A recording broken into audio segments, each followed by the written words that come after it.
નમસ્કાર વિદ્યાર્થી મિત્રો, શ્રી સ્વામિનારાયણ ગુરુકુળ રાજકોટ સંસ્થાન દ્વારા આયોજિત SGIS ઓનલાઈન લેક્ચરમાં આપનું સ્વાગત છે.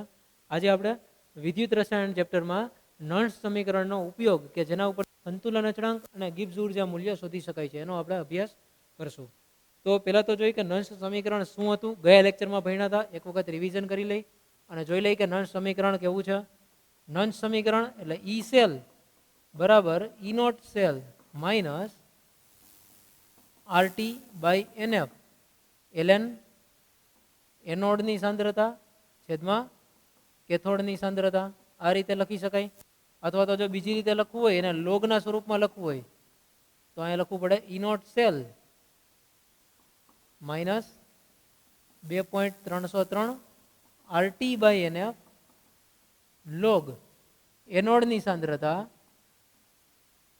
છેદમાં કેથોડની સાંદ્રતા. એનોડની સાંદ્રતા છેદમાં કેથોડની સાંદ્રતા. આ રીતે લખાય.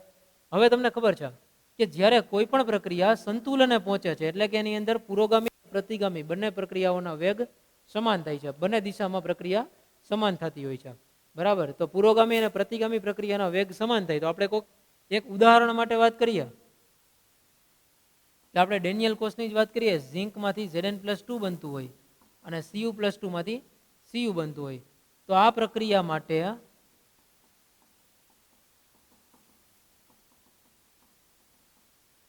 સંતુલન સમય, તો જ્યારે સંતુલન સ્થપાતું હોય એવા ટાઈમે શું થાય, જ્યારે સંતુલન સ્થપાય ત્યારે એનો ઈ સેલ છે એટલે એની અંદરથી જે વોલ્ટેજ આવતા હોય એ વોલ્ટેજ થઈ જશે શૂન્ય, કારણ કે સંતુલન થઈ ગયું એટલે હવે ત્યાં વોલ્ટેજ એના શૂન્ય બની જતા હોય. તો ત્યારે સંતુલન સમયે કોઈ પણ પ્રક્રિયામાં સંતુલન સમયે ઈ સેલની કિંમત આપણે 0 લખી શકીએ.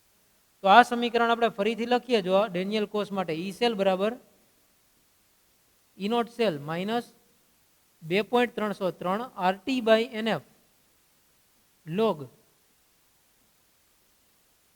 એનોડની સાંદ્રતા છેદમાં કેથોડની સાંદ્રતા. તો આમાં એનોડ અને કેથોડ છે ત્યાં આપણે લખીએ છીએ ઝિંક અને કોપર લખતા હોય છે. એનોડ તરીકે આપણો ઝિંક છે અને કોપર છે એ આપણું કેથોડ તરીકે છે. ઓકે. તો આમાં ઈ સેલ બરાબર 0 લખી દેવાના છે. તો આની કિંમત બની જશે, આખું સૂત્ર બની જશે E naught cell minus 2.303 RT by NF log Zn+2 ના છેદમાં Cu+2. ઈ નોટ સેલને કરતા બનાવી દીધા. હવે આમાંથી 0 છે એટલે આ બાજુ લાવ્યા. તો ઈ નોટ સેલ બરાબર plus 2.303 RT by NF log Zn+2 છેદમાં Cu+2 ની સાંદ્રતા. આ જે સમીકરણ બન્યું, આ સમીકરણની RT અને F 298 કેલ્વિન તાપમાને થાય છે એમ વિચારી અને RT અને F ની કિંમત મૂકીએ તો સમીકરણ બનશે ઈ નોટ સેલ બરાબર 0.0591 બાય N લોગ Zn+2 છેદમાં Cu+2. એનોડના છેદમાં કેથોડ એટલે કે આમ લખીએ તો, આમાં જો લખીએ તો નિપજના છેદમાં પ્રક્રિયકની સાંદ્રતા. આ જ રીતે છે. સંતુલનમાં પણ આવું જ કરતા હતા. જે ઘન હતા એના માટે સાંદ્રતા લખતા નહોતા. બરાબર. તો આ Zn+2/Cu+2 આના બરાબર આપણે Kc લખી શકીએ. તો સમીકરણ બને 0.0591 બાય N લોગ Kc સંતુલન અચળાંક. આ છે ઈ નોટ સેલ. બરાબર. આ રીતે આપણે સમીકરણ બનાવી શકીએ. આ સમીકરણ બન્યું એ કોમન સમીકરણ છે, બધા માટે હાલે એવું સમીકરણ છે. અને જો ડેનિયલ કોષની જ આગળ વાત કરીએ, ડેનિયલ કોષ માટે જ જો આગળ હજી આપણે એક ગણતરી કરીએ તો ડેનિયલ કોષ માટે શું છે, ડેનિયલ કોષ માટે ઈ નોટ સેલની કિંમત આપણને ખબર છે. ઈ નોટ સેલની કિંમત 1.1 વોલ્ટ છે. તો અહીંયા 1.1 લખી દઈ. 0.0591 N ની કિંમત 2 છે. ઈ નોટ સેલ 1.1 અને N બરાબર 2 છે. અહીંયા એવું લોગ કેસી. બરાબર. તો આમાંથી આપણે લોગ કેસીને કરતા બનાવીએ. લોગ કેસીને કરતા બનાવીએ તો બનશે 37.288 અને કેસીને કરતા બનાવીએ તો કેસીને કરતા બનાવતા આવે છે આ કિંમત 2 × 10⁻37. એન્ટીલોગ લઈએ એટલે 2 × 10⁻37. આ રીતનો જવાબ આવે છે. એનો મતલબ એવો થયો કે આપણને સંતુલન સમય હતું, જે નોન્સ સમીકરણ ખબર હતી અને સંતુલન સમયે કહી દીધું કે સંતુલન સમયે પહોંચી ગયા છીએ. તો અહીંયા તમને Zn+2 અને Cu+2 ની સાંદ્રતાની ખબર નથી, પણ તમને ફક્ત ઈ નોટ સેલની કિંમતની ખબર છે. અહીંયા ઈ સેલ 0 હતો પણ ઈ નોટ સેલની કિંમત એ આપણે માટે જે Zn+2 અને Cu+2 છે એના માટે ઇનોટ સેલની કિંમત 1.1 થાય એ આપણને ખબર હતી, બરાબર. તો એનો ઉપયોગ કરી અને આપણે એના ઉપરથી કેસી સંતુલન અચળાંકની કિંમત શોધી 2 × 10⁻37. તો આ રીતે આપણે એની ગણતરી પણ કરી શકીએ, એના દ્વારા સંતુલન અચળાંક શોધી શકીએ. તો આના રિલેટેડ એક દાખલો જે ટેક્સ્ટ બુકમાં આપેલો છે એ દાખલો આપણે કરીએ.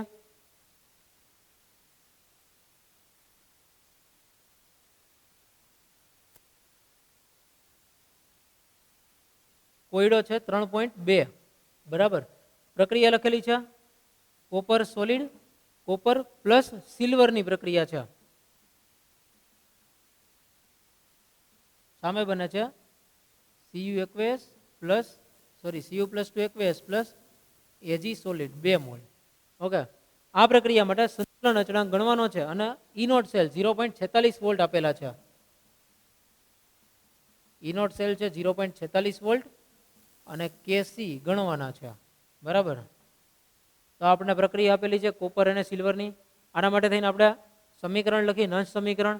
ફક્ત એટલું જ કરવાનું છે, E naught cell equals to 0.0591/n log KC, આટલું કરવાનું છે.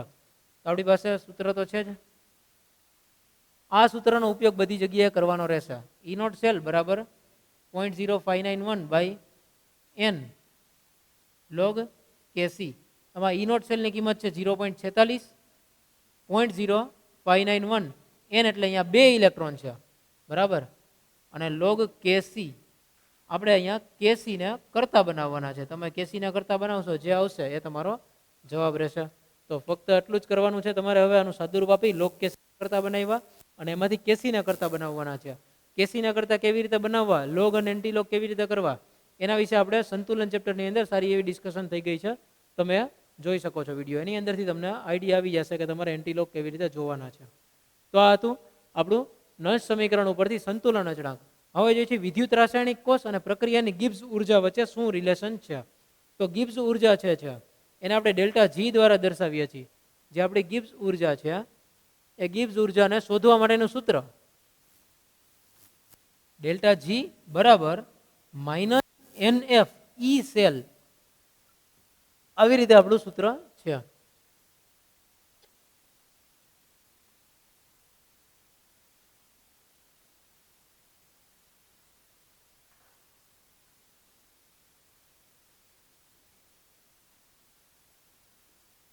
ગિબ્સ ઉર્જા શોધવા માટેનું સૂત્ર ડેલ્ટા જી બરાબર -NF સેલ. જો પ્રમાણિત ગિબ્સ ઉર્જા શોધવી, આ રિવર્સિબલ પ્રક્રિયા માટે એટલે ડેલ્ટા આર લખેલા છે. જો પ્રમાણિત ગિબ્સ ઉર્જા શોધવી હોય તો delta G naught equals to -NF E naught cell. એટલી ખાલી કિંમતોમાં ફેર કરવાનો હોય. ઈ સેલ છે એટલે કોષ અચળાંક અને ઈ નોટ સેલ કોષ અચળાંક લખવાનો હોય. એફ ની કિંમત તો ફિક્સ જ છે 96500. n એટલે જે તે પ્રક્રિયા માટે એનું મૂલ્ય છે, જે ઇલેક્ટ્રોનનું મૂલ્ય છે. તો આપણે એક પ્રક્રિયા લખીએ, એના માટે જોઈ લઈએ ગિબ્સ ઉર્જાનું સૂત્ર શું બને. ઝિંક સોલિડ પ્લસ Cu+2 એક્વેયસ સામે બને છે Zn+2 એક્વેયસ પ્લસ કોપર સોલિડ. તો આ પ્રક્રિયા માટે n ની કિંમત 2 છે, ઇલેક્ટ્રોનની સંખ્યા 2 છે. તો એના માટે ગિબ્સ ઉર્જાનું મૂલ્ય સૂત્ર બનશે delta G equals to -2f E cell. જ્યાં f બરાબર મૂકવાના છે 96500, અથવા જો પ્રમાણિત ગિબ્સ ઉર્જા લખવી હોય તો -2f ઈ નોટ સેલ. મોટા ભાગે પ્રમાણિત ગિબ્સ ઉર્જાનું મૂલ્ય માપવાનું આવે છે, બરાબર. તો ડેલ્ટા જી નોટ બરાબર -2f ઈ નોટ સેલ. આવી રીતે શકાય. જો આખા સમીકરણને 2 વડે ગુણવામાં આવે,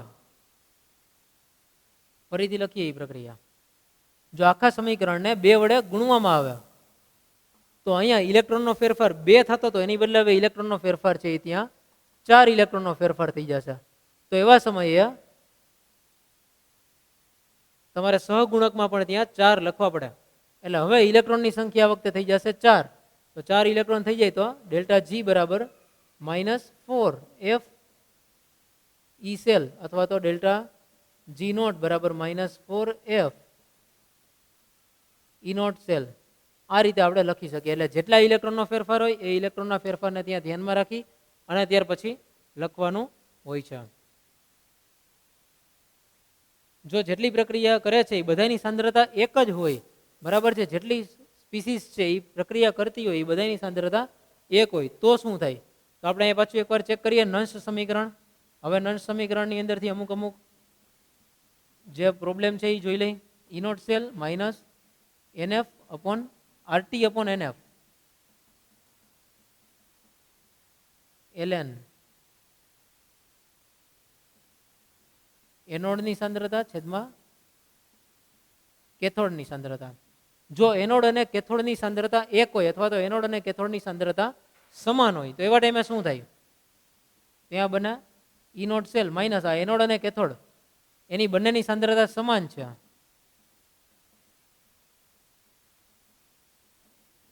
જો એનોડ અને કેથોડની સાંદ્રતા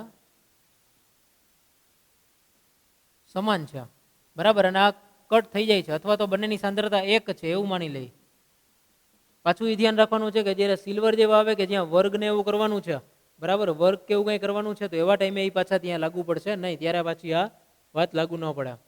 ઈ સેલ બરાબર E naught cell minus RT by NF LN. Anode અને કેથોડની સાંદ્રતા સરખી હોય તો કટ થઈ જાય તો એલએન 1 બને અને એલએન 1 ની કિંમત છે એ શૂન્ય છે તો થઈ જશે તમારું ઈ સેલ બરાબર ઈ નોટ સેલ. એટલે કે જો બંનેની સાંદ્રતા એક હોય અથવા એનોડ અને કેથોડ બંનેની સાંદ્રતા સમાન હોય અને સ્ક્વેર કે એવું કંઈ ન આવતું હોય, ઇલેક્ટ્રોનની સંખ્યા આવી રીતનું સમીકરણ હોય જે મેચ થઈ જતું હોય તેવા ટાઈમે એ કેન્સલ થઈ જાય અને ઈ સેલ અને પ્રમાણિત અને ઓલી બંનેની સાંદ્રતા એક સરખી થઈ જાય એટલે એ બેનો પોટેન્શિયલ છે એ સમાન બની જતો હોય છે. ઓકે, તો હવે જોઈએ છીએ કોયડો 3.3.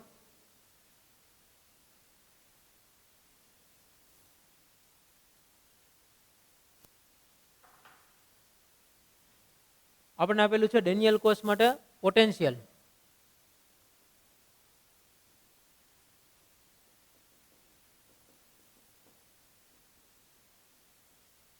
ડેનિયલ કોષ માટે potential E naught cell 1.1 volt છે. તો ગિબ્સ ઉર્જા શોધો. તો ગિબ્સ ઉર્જા શોધવાની જે સૂત્ર તો આપણને ખબર જ છે શું છે અને ડેનિયલ સેલ એટલે કઈ પ્રક્રિયા છે એ પણ ખબર છે.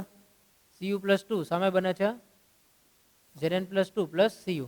તો આમાં સૂત્ર બનશે delta G naught equals to minus NF E naught cell. તો delta G naught E find કરવાનું છે. ગિબ્સ ઉર્જા ફેરફાર એ આપણે શોધીએ છીએ. n ની સંખ્યામાં આવશે 2, F 96,500 અથવા 96,487 કંઈ પણ આંકડો લખી શકો. કિંમત તો બને નજીક નજીક જ આવે છે બરાબર. અને છેલ્લે છે E naught cell. E naught cell આપણો છે 1.1 વોલ્ટ. તો આનું સાદુરૂપ આપશો તમને જે જવાબ મળશે ટેક્સ્ટબુકની અંદર સાદો ગુણાકાર છે 21,227 જૂલ પ્રતિ મોલ. અને કિલો જૂલમાં ફેરવતા હોય તો 21.227 કિલો જૂલ પ્રતિ મોલ બરાબર. આ રીતે લખી શકાય. આ હતો કોયડો 3.3. હવે જોઈએ 2-3 લખાણ સંબંધિત પ્રશ્ન ટેક્સ્ટબુકમાં જે આપેલા છે. લખાણ સંબંધિત પ્રશ્ન 3.4, 3.5 અને 3.6.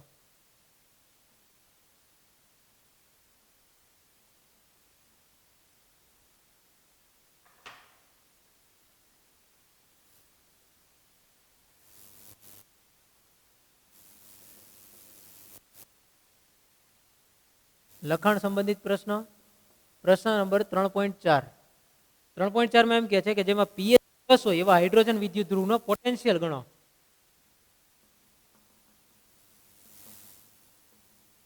તેવા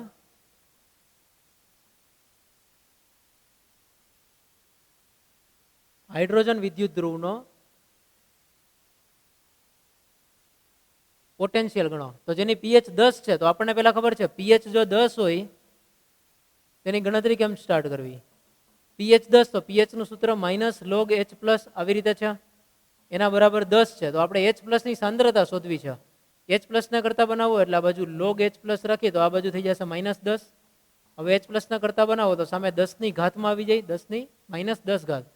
આ H પ્લસ ની સાંદ્રતા છે બરાબર. હવે આપણે આપણી પ્રક્રિયાને ધ્યાનમાં રાખીએ. પ્રક્રિયાને ધ્યાનમાં રાખો તો શું બનશે તમારી પ્રક્રિયા? H પ્લસ એમાં ઇલેક્ટ્રોન ઉમેરાઈ જાય છે અને H2 બને છે. આ 2H પ્લસ છે બરાબર. 2H પ્લસ તો સામે H2 બને અને 2 ઇલેક્ટ્રોનનો ફેરફાર છે બરાબર.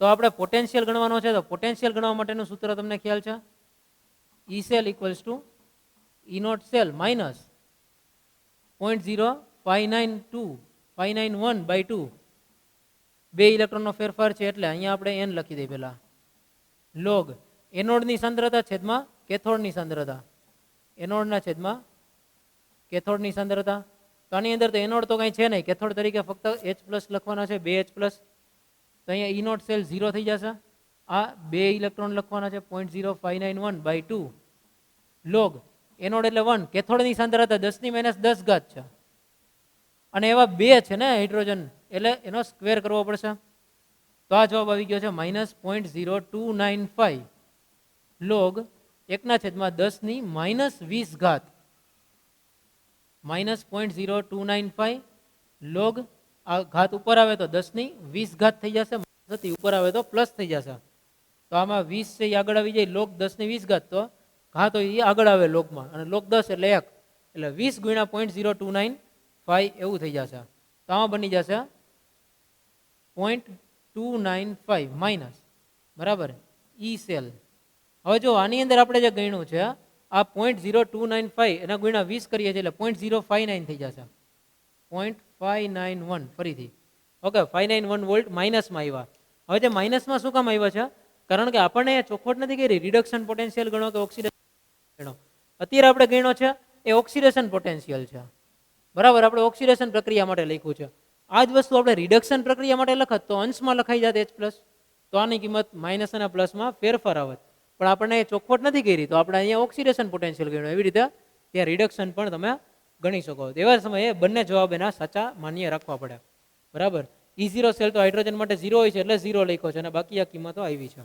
ઓકે તો આ એક ગણતરી છે કોયડા લખાણ સંબંધિત પ્રશ્નમાં 3.4 ત્યાર પછી છે લખાણ સંબંધિત પ્રશ્નનો પ્રશ્ન નંબર 3.5 3.5 નંબરના પ્રશ્નમાં શું કીધું છે તો EMF ગણવાનો છે આપણને એક પ્રક્રિયા આપી છે એના માટે EMF ગણવાનો છે એટલે એનો ઇલેક્ટ્રોમોટિવ ફોર્સ કે એનો કોસ પોટેન્શિયલ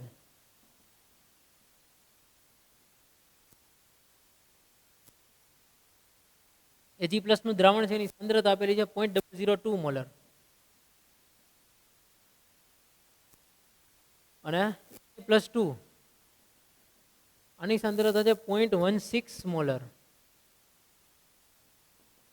પ્લસ Ag અહીંયા સોલિડ તો આનો જવાબ લેવાનો છે નંશ સમીકરણ મુજબ છે તમારે ફક્ત પોટેન્શિયલ ગણવાનો છે ઈ નોટ સેલ 1.05 આપેલો છે આના માટે એક ઈ નોટ સેલ 1.05 વોલ્ટ આવું આપેલું છે તો સમીકરણ છે આપણી પાસે ઈ સેલ બરાબર ઈ નોટ સેલ માઇનસ 0.0591/2 લો નિપજની સાંદ્રતા એનોડની સાંદ્રતા Ni+2 ની સાંદ્રતા છેદમાં કેથોડની સાંદ્રતા Ag+ ની સાંદ્રતાનો સ્ક્વેર હવે Ni+2 ની સાંદ્રતા 0.16 છે Ag+ ની સાંદ્રતા 0.002 છે તો આ બંને જગ્યાએ કિંમતો મૂકો અને જે કંઈ પણ સાદુરૂપ આપો E0 સેલની કિંમત 1.05 આનું સાદુરૂપ આપો જે આવે એ તમારો આન્સર ફાઇનલ બરાબર ઓકે તો ત્યાર પછીનો ટોપિક છે ત્યાર પછીનો ક્વેશ્ચન છે 3.6 એક એવો કોષ કે જેમાં એક પ્રક્રિયા થાય છે એ પ્રક્રિયા આપણને આપેલી છે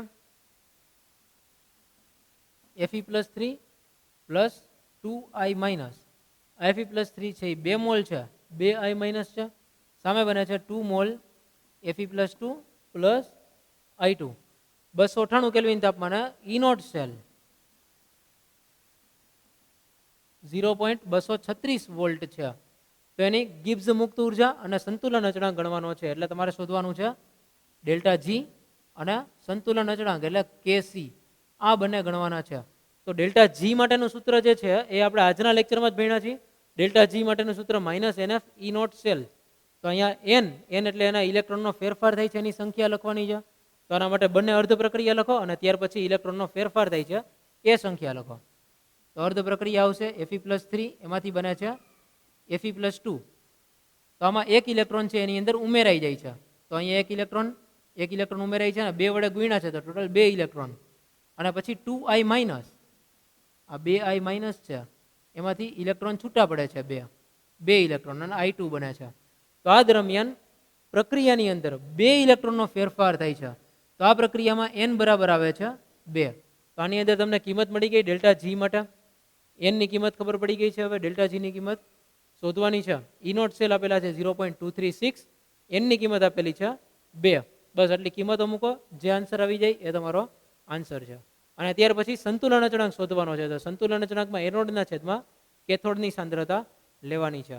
તો અને એનોડના છેદમાં કેથોડની સાંદ્રતા, તો જો આની અંદર હવે એક ક્વેશ્ચન થશે, તમારી પાસે એનોડ છે, કેથોડ છે, પણ તમારી પાસે સાંદ્રતા એકેયની નથી, સાંદ્રતા કોઈની નથી. તો આના માટે તમારે સંતુલનની અંદર જે સૂત્ર લેવામાં આવ્યું હતું, બરાબર છે, જ્યારે ગિબ્સની મુક્ત ઉર્જા અને સંતુલન અચળાંક આ બંને વચ્ચેનું જે સૂત્ર હતું એ તમારે ત્યાં ઉપયોગમાં લેવાનું છે. ડેલ્ટા જી બરાબર આ સૂત્ર એમાં ઉપયોગમાં લેવાનું છે -RT ln K. આ સૂત્રનો ઉપયોગ કરવાનો છે. તાપમાન 298 કેલ્વિન લેવું પડશે, બરાબર. તો એમાંથી તમને ડેલ્ટા જીની કિંમત અહીંથી મળી ગઈ છે અને કેની કિંમત, કેને તમે કરતા બનાવશો એટલે તમને ત્યાં સંતુલન અચળાંક પણ મળી જશે. તો આજના લેક્ચરમાં આપણે અહીંયા સુધી ભણ્યું. લખાણ સંબંધિત પ્રશ્ન 3.6 કમ્પ્લીટ કર્યા. નેક્સ્ટ લેક્ચરમાં નવા ટોપિક સાથે મળશું. Thank you. જય સ્વામિનારાયણ.